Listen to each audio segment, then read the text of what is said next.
우리가 역사를 통해서 뭔가를 배우려고 하는 것은 과거와 현재 사이에 연속성이 있기 때문입니다. 하지만 우리가 역사를 따로 공부하고 또 역사를 해석하는 방법에 대해서 고민해야 하는 것은 과거와 현재 사이에 불연속성마저 존재하기 때문입니다. 과거를 통해서 뭔가를 배우려고 하는 사람, 혹은 역사를 통해서 뭔가를 배우려고 하는 사람은 과거와 현재 사이에 놓여져 있는 이 연속성과 불연속성을 깊이 고민해야 합니다. 저는 성경의 이야기도 마찬가지라고 생각을 합니다. 왜 우리가 성경을 통해서 하나님의 뜻을 깨달으려고 할까요? 그것은 과거에 하나님께서 역사하셨던 방식 그대로 오늘날에도 역사하신다는 것을 우리가 알고 있기 때문입니다. 하지만 동시에 성경이 기록될 당시의 시대와 지금 우리가 살아가고 있는 21세기는 또한 다른 방식으로 하나님의 역사가 나타난다는 것도 알고 있습니다. 그러므로 성서를 이해할 때는 오늘날과 연속성에 있는 것과 오늘날과 불연속성에 있는 것을 잘 구별해 낼 수 있어야 합니다. 성경을 문자 그대로만 이해하려고 하는 근본주의적인 신학의 문제는 성경의 연속성만을 강조해서 불연속성을 외면하기 때문이죠. 하지만 우리는 언제나 성경을 통해서 이 연속성과 불연속성을 고민해야 합니다. 성경에 등장하는 수없이 많은 이야기들 속에서 우리는 다양한 현대에 대한 고민들을 읽어낼 수가 있습니다. 왜 그럴까요? 어느 시대나 사람들이 살아가는 방식 속에서는 유사한 점이 있기 때문입니다. 이사야 시대를 보십시오. 그때는 신정국가입니다. 우리는 민주주의 시대를 살아갑니다. 하지만 왕과 지금의 대통령 사이에는 유사점이 있습니다. 그들은 통치를 하고 그들의 통치 명령에 책임을 지는 것이죠. 하지만 또한 다른 점도 있습니다.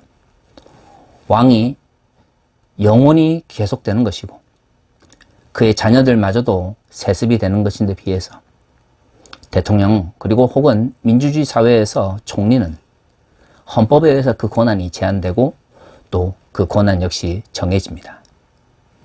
그렇기 때문에 우리는 왕과 대통령 혹은 총리 사이의 연속성과 불연속성을 잘 구분해서 성경에 기록되어 있는 통치자들을 또는 권력을 향한 하나님의 가르침을 해석해야 하는 것입니다. 이사야와 같은 선지자는 어떨까요? 선지자의 역할은 두 가지 역할로 규정될 수 있습니다. 첫 번째는 하나님의 말씀을 전하는 사람입니다. 사사시대에는 재판까지 다 역할을 감당했지만 어떻든 왕정시대에 들어서 선지자의 제1차적인 역할은 하나님의 뜻을 백성들에게 전하는 것입니다. 물론 그 백성의 대표가 되는 왕에게도 하나님의 말씀을 전하기도 합니다. 오늘날로 말하면 교회의 목사님들 같은 종교 지도자들을 의미하는 것이죠. 하지만 신정국가 속에서 선지자는 또 다른 역할을 가지고 있었습니다. 그것은 바로 정치적 권력을 견제하는 역할을 감당했습니다. 앞서 이야기한 것처럼 신정국가 속에서 왕권은 영원히 계속됩니다. 그의 자녀들까지도 그 권력은 세습되는 것이죠. 그렇기 때문에 왕권이 폭주하게 되면 정말로 한 나라가 망할 수도 있는 것입니다. 이런 정치적 권력을 견제할 수 있는 유일한 힘은 하나님의 뜻을 받은 선지자의 말씀이었습니다. 오늘날로 말하면 선지자의 또 다른 역할은 언론인으로서의 역할을 감당했던 것이죠. 그렇기 때문에 선지자들의 글 속에서는 두 가지 역할, 즉 종교 지도자로서의 역할과 기자와 같은 언론인으로서 정치적 권력을 견제해야 하는 역할을 함께 발견할 수가 있습니다. 오늘 우리가 읽은 이야기는 모든 그리스도인들이 잘 알고 있는 이야기입니다. 누구나 히스기야와 같은 기적을 경험하기를 바라는 마음이 우리 마음속에 있기 때문이죠. 그렇지 않습니까? 오늘 이야기의 핵심이 무엇입니까? 히스기야가 죽음을 맞이하게 됐는데 이사야가 하나님의 뜻을 전하면서 죽음을 준비하라라고 했을 때 히스기야가 하나님께 간절히 기도합니다. 통곡하며 매달립니다. 그때 하나님께서 히스기야의 생명을 연장시켜 주시는 이야기가 나옵니다. 더구나 오늘 우리가 읽은 본문의 말씀 속에서는 그의 왕국이 당시 가장 강국이었던 아시리아, 즉 아수르의 침략에도 멸망하지 않을 것을 약속하고 있습니다. 이 말씀은 그래서 한국 교회에서 굉장히 많이 설교가 되었습니다. 하나님께서 우리의 생명을 연장시켜 주실 것이고 우리가 하고 있는 사업이나 우리가 하고 있는 모든 주변의 일들이 잘 되게 해줄 것이다. 그렇습니다. 오늘의 본문의 말씀은 한국 사회에서 번영신학의 하나의 모습으로 혹은 기복주의 하나의 모습으로 우리에게 전파되었습니다. 하지만 오늘의 본문의 말씀을 좀 더 당시의 시대적 상황 속에서 이해를 해보면 단순히 이것이 번영신학이나 기복주의를 전강하는 말씀이 아니라는 것을 알 수가 있죠. 우리가 읽은 이 본문의 말씀 앞에 보면 아수르 제국이 이스라엘을 침략하는 이야기가 기록되어 있습니다. 랍사게라고 하는 아수르 제국의 왕이 보낸 전령이 히스기야 왕을 향해서 망령된 말들을 뱉어냅니다. 여러분이 나중에 시간이 되셔서 본문을 읽어보시면 알겠지만 이 아수르 왕의 전령이 하는 이야기는 한 가지입니다. 위대한 아수르 왕이 이제 이스라엘을 지배할 것인데 순복하지 않으면 멸망당하게 될 것이다. 이사야라고 하는 선지자가 하나님께서 지켜주신다라고 이야기를 하는데 그가 선포하는 야훼 하나님은 아수르 왕의 힘에 미치지 못할 것이다. 그가 그렇게 말을 하는 것은 이집트 제국의 비유를 받기 때문이다. 너희는 선지자의 말보다 나의 말에 귀를 기울여서 아수르 왕에게 복종하라. 37장 한 장에 걸쳐서 하나님을 망령되이 일컫는 아수르 제국의 전령의 이야기가 기록되어 있습니다. 그리고 그를 향한 히스기야의 분노가 기록되어 있죠. 하나님께서는 아수르에 대해서도 긍정적으로 말씀하시지만 또 다른 한편으로는 아수르가 남유다를 멸망시키지 못할 것을 분명히 이야기하셨습니다. 그리고 오늘 38장의 이야기가 있는 것이죠. 저는 이 이사야의 저자가 적어도 37장과 38장을 의도적으로 함께 연결시켜 두었다고 생각을 합니다. 왜냐하면 37장은 국가의 죽음, 즉 전쟁을 앞두고 있는 한 국가의 이야기를 기록하고 있고요.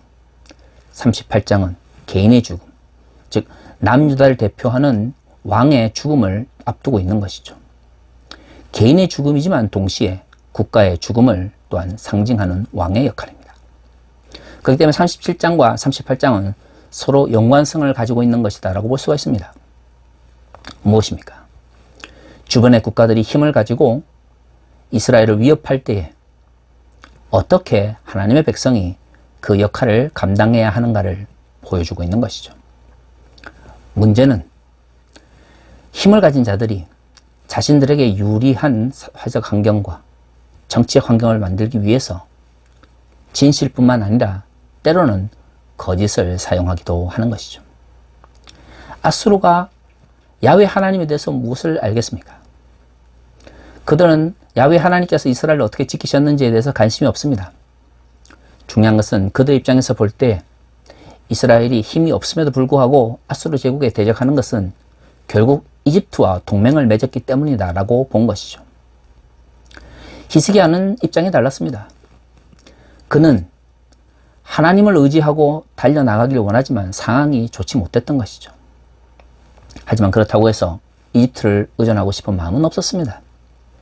하지만 권력을 가진 아수르의 전령은 당시의 환경에 대해서 왜곡된 말을 전달하는 것이죠.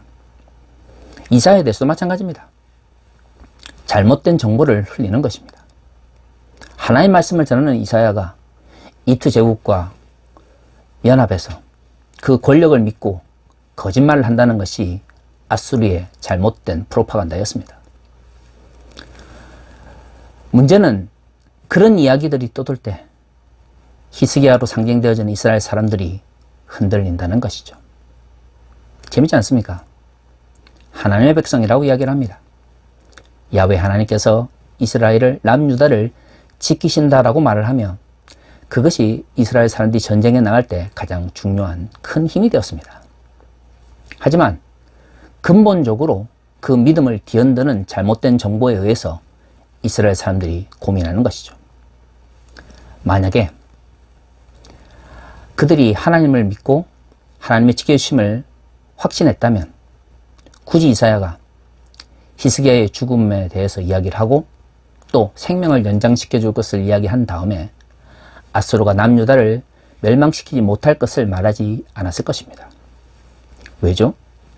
히스기야 스스로가 하나님께서 남유다를 지켜주실 거라는 확신을 가지고 있었다면 자신의 생명을 연장시켜 주시는 그 하나님께서 남유다를 아시리아의 제국으로부터 건져내실 것을 믿지 못했겠습니까? 37장과 38장을 통해서 알 수 있는 것은 히스기야가 하나님 향한 끝없는 믿음을 이야기하지만 갈등하고 고민한다는 것입니다. 무엇 때문이죠? 잘못된 정치적 정보와 프로파간다 때문이죠.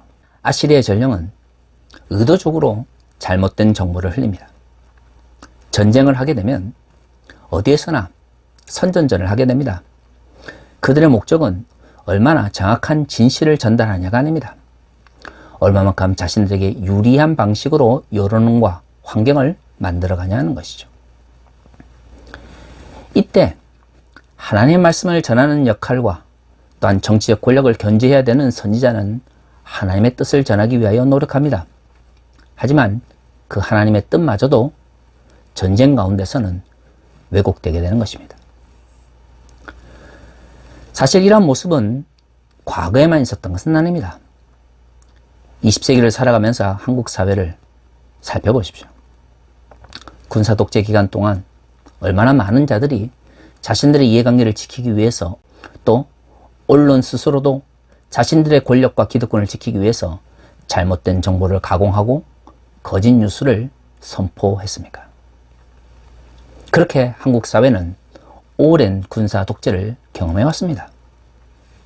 언론이 진실이나 참됨이 아니라 자신들을 지지하는 또는 자신들이 지지하는 정치적 권력에 유리한 방식으로 정보를 가공하고 진실을 왜곡하면서 한국 사회가 지금까지 지내왔던 것이죠.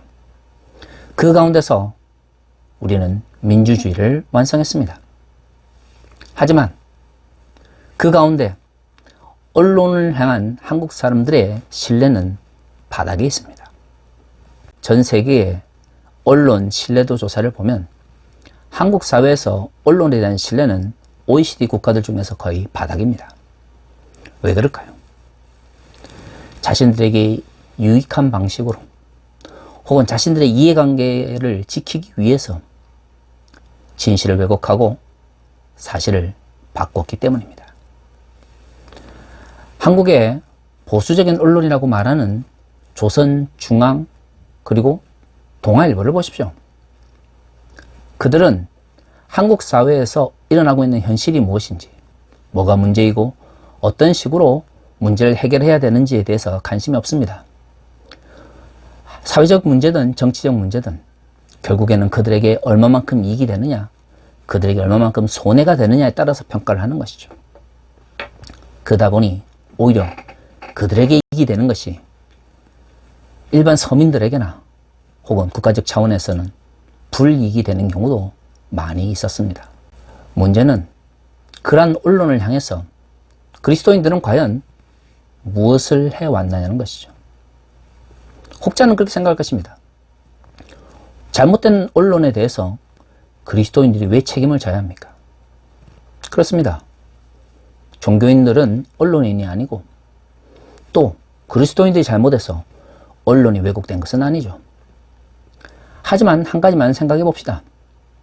과연 21세기 한국 사회에서 비그리스도인들이 그리스도인들을 향하여 진실을 이야기하는 사람이다라는 생각을 가지고 있던가요? 저는 성경을 읽을 때마다 진실에 대해서, 진리에 대해서, 참된 것에 대해서 가르치는 성경의 말씀에 집중을 합니다. 너무나 많은 말씀들이 있고 참된 것, 진실된 것, 그리고 거짓을 거부해야 될 것을 반복해서 이야기를 하고 있습니다. 성경에서 말하고 있는 죄악들 중에서 이웃에게 거짓말을 하거나 자신의 이익을 지키기 위해서 타인에게 잘못된 정보를 전달하는 것에 대해서 굉장히 반복해서 경고를 하고 있습니다. 하지만 재밌는 것은 한국 사회에서 거짓말은 너무나 쉽게 용납이 됩니다. 어디 한국 사회에서 뿐만입니까? 한국 교회에서 자신의 이익을 지키기 위해서 거짓말을 하거나 자신의 이해관계를 지키기 위해서 거짓을 혹은 가짜 뉴스를 만드는 것에 대해서 한국의 그리스도인들은 그렇게 크게 의미를 두지 않습니다. 그러면서도 그들은 성경에 기록되어 있는 다른 죄악들에 대해서는 엄청나게 부정적으로 이야기를 합니다. 특히 21세기 들어 한국 교회에서, 특히 보수적인 한국 교회에서 큰 이슈가 되고 있는 성적 소수자들의 문제를 보십시오. 성경에 기록되어 있는 몇몇 성적 소수자들에 대한 부정적인 기록들을 가지고 그들은 그것이 성경에서 말하고 있는 가장 큰 죄악인 것처럼 이야기를 합니다. 하지만 성경을 조금만 깊게 읽어보십시오. 성경은 이웃에 대한 거짓에 대해서, 우리가 우리의 이익을 지키기 위해서 쉽게 하는 거짓말에 대해서 너무나 큰 경고의 말씀을 담고 있습니다. 하지만 한국 교회에서 성적 소수자들에 대한 부정적인 설교나 그러한 가르침만큼 자신의 이익을 지키기 위해서 거짓이나 가짜 뉴스를 양산하고 전파하는 것에 대해서 얼마만큼 경고를 하고 있습니까? 저는 가끔 생각을 해봅니다. 성적 소수자 한 명이 이 사회에 미치는 부정적인 영향력과 그리스도인이라고 말하는 이들이 언론을 통해서 혹은 설교나 아니면 종교적 모임을 통해서 잘못된 사회적 거짓을 선포하는 것, 그리고 가짜 뉴스를 전파하는 것, 어떤 것이 더 사회적으로 나쁜 것인가요? 우리는 알고 있습니다. 그럼에도 불구하고 우리는 언제나 작은 잘못을 큰 잘못을 가리기 위한 것으로 포장하는 것입니다. 지금 한국 교회가 고민해야 되는 것은 성적 소수자들을 어떤 식으로 성경을 통해서 정죄할 것인가가 아니라 그리스도인들이 진실과 참된 것을 대표하는 상징이 이 사회 속에서 되지 못하고 있다는 것에 대해서 안타까워해야 됩니다. 왜냐하면 성적 소수자를 어떤 식으로 규정하느냐, 그것보다 그리스도인이라는 명목으로, 신앙이라는 이름으로 가짜뉴스를 선포하고 거짓을 공적 영역에서 마구 선포하는 것이 사회적으로 더 나쁜 것이기 때문이죠. 한국 교회가 2020년 팬데믹의 시대와 함께 지금까지의 잘못된 사회적 가치를 마구 드러내고 있습니다. 외부에 적을 만들려고 합니다. 때로는 그들이 사회적 소수자들이 되기도 하고, 때로는 그들이 서로 다른 종교를 가진 사람이기도 합니다. 그것이 이슬람이든 성적 소수자든 아니면 다른 가치를 가진 사람이든 아니면 과거처럼 사회주의적인 이념을 가지고 있는 빨갱이든, 한국교회 몰락은 내부의 잘못된 윤리의식과 종교 지도자들의 잘못된 가치체계 때문이지 외부의 적 때문이 아닌 것입니다. 문제는 이러한 진실을 외면하는 상태에서 가짜를 통해서, 거짓을 통해서 현실을 호도하려고 하는 사람들이 목사라는 이름으로 또는 그리스도인 이름으로 언론에 종사하고 있다는 것이죠. 한국 사회에서 언론 개혁을 이야기하기 전에 우리 그리스도인들이 돌아봐야 됩니다. 특히 교회를 다니며 예수를 믿으며 하나님을 아버지라고 고백하는 사람들 중에 기자가 있다면 과연 그들은 믿지 않는 자들보다 더 진실과 참됨을 선포하고 있는지 고민해 보아야 됩니다. 이사야 속에 있는 이야기처럼 인간은 누구나 자신의 이익을 위해서 정보를 왜곡하고 자신의 유익을 지키기 위해서 잘못된 것을 참된 것이냐 포장을 합니다. 이사야 시대에든 지금의 시대에든 인간의 근본적인 욕망은 달라지지 않습니다. 하지만 그 거짓과 그 가짜에 맞서 싸워야 되는 이들은 누구입니까? 이사야와 같이 정치의 권력을 견제하고 그 가운데 하나님의 참됨을 선포하는 사람들입니다. 오늘날로 말하면 우리가 거짓되다라고 말하는 이 세상 속에서 진정 참됨을 선포해야 되는 사람들은 누구인가요? 바로 그리스도인입니다. 그리스도인들은 그 누구보다도 가짜 뉴스와 거짓, 그리고 잘못된 정보를 기반으로 하는 프로파간다에 휘둘리지 말아야 됩니다. 왜입니까? 우리는 하나님 나라의 가치를 가지고 살아가기 때문이죠. 우리는 우리 자신의 유익이나 이해관계보다 하나님의 영광을 더 의미 있다고 생각하는 사람들이기 때문입니다. 그렇기 때문에 하나님께서 우리의 삶을 지켜보고 하나님께서 우리의 말과 우리의 약속을 살피신다는 것을 믿는다면 우리는 진실을 이야기하기 위하여, 그리고 진실을 밝혀내기 위해서 믿지 않는 사람들보다 더 노력하고 또 그러한 신뢰를 비그리스도인들에게 심어줄 수 있어야 합니다. 한국 사회가 정말로 바뀌기 위해서는 언론이 개혁되어야 됩니다. 우리는 알고 있습니다. 한국의 특히 보수 언론들이 얼마만큼 이해관계에 민감한지, 진실이나 진리보다 자신들의 기득권을 지키기 위해서 얼마나 노력하는지. 문제는 그렇게 잘못된 불의한 세상 속에서, 불의한 체계 속에서 이익을 누리는 사람들 중에 그리스도인들이 상당수 포함되어 있다는 것입니다. 소위 말하는 기독 언론들도 자신들의 기득권을 지키기 위해서 거짓을 참된 것처럼 이야기하는 이들이 많이 있습니다. 물론 진실을 지키기 위해서 노력하는 기독 언론인들도 있지만, 뭔가 누리고 있는 기독 언론인들을 보면 진실보다는 자신들에게 이익이 되는 방식으로 사실과 사건을 왜곡하는 것을 너무 쉽게 행하고 있습니다. 그래서 우리는 기독교의 위기를 얘기하는 것이죠. 단순히 교회 사람들이 줄어들기 때문이 아닙니다.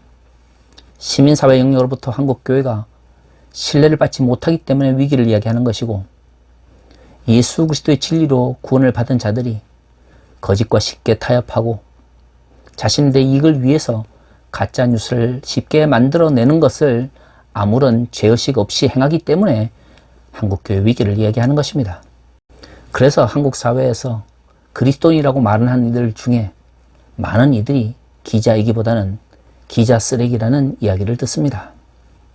기레기란 말이 그래서 나온 것이죠. 왜일까요? 기자라고 말하면서 더 이상 참된 것, 더 이상 진실된 것, 더 이상 진리에 대해서 관심이 없기 때문입니다. 히스기야의 기적만을 바라면서 우리의 삶이 잘 되기를 바라는 그러한 욕망 속에서 성서를 이해하지, 잘못된 정보를 자신들의 이익을 위해서 사용하는 그 시대에 하나님의 뜻을 전하고 또 믿어지지 않는 그 어려운 환경 속에서 하나님을 향해 간절히 기도하는 히스기야의 모습은 우리의 모습 속에서 점점 사라지고 있습니다. 왜일까요? 히스기야나 이사야처럼 더 이상 하나님께서 우리를 향해서 무엇을 원하시는지, 세상의 프로파간다나 선동보다 하나님께서 선포하실 그 진리가 무엇인지, 우리에게 필요한 사실이 무엇인지, 우리가 진정 추구해야 될 진실이 무엇인지, 그것보다 주변에 잘못된 정보들과 가짜 뉴스들이 우리를 위협하기 때문입니다. 이제 우리가 해야 되는 것은 무엇입니까? 무엇이 진실이고 무엇이 사실인지를 밝히는 것입니다. 예수님의 말씀대로 참된 것을 참되다라고 말하고 거짓된 것을 거짓되다라고 말할 수 있는 그리스도인이 되어야 됩니다. 그러한 그리스도인들이 기자가 되어야 됩니다. 기득권을 지키기 위해서나 자신들이 좋아하는 정치 권력에게 이익이 되기 위해서 사실을 왜곡하고 진실을 외면하는 기자가 아니라 참된 것을 지키기 위하여, 진실을 밝히기 위하여, 사실을 드러내기 위해서 하나님이 주시는 믿음으로 무장되어 있는 참된 그리스도인으로서, 기자로서 설 수 있는 사람들이 언론 가운데서 일을 해야 됩니다. 한국 교회는 이러한 사람들을 키우는 일에 지금까지 외면해 왔습니다. 그러면서 기자들이 가지고 있는 사회적인 권력에만 집착을 했던 것이죠. 좀 있으면 대선입니다. 많은 한국교회에서 과거 해왔던 방식으로 예수를 믿기 때문에 대통령을 뽑아야 된다. 이 사람이 대통령이 돼 한국교회에 도움이 된다. 라는 식으로 교회를 이해관계나 기득권 세력으로 만들면서 특정 후보를 지지해달라고 말하는 목사님들이 부지기수로 늘어날 것입니다. 그때 그리스도인들은 정치 권력을 견제하며 하나님께서 원하시는 진실이 무엇인지를 더 고민해야 된다라고 말할 수 있는 사람이 있어야 합니다. 사실 누가 대통령이 되는 것보다 어떤 대통령이 되느냐가 더 중요하지 않습니까? 그리스도인이 교회를 다니는 사람이 대통령이 되느냐 되지 않느냐보다 더 중요한 것은 그의 통치가 정말로 기독교적 가치에 합당한가, 그 통치를 통해서 이 나라가 그리고 이 국가가 그리고 이 민중들이 더 나은 삶을 살게 되었느냐라는 것입니다. 저는 이 모든 것이 믿음의 문제라고 생각을 합니다.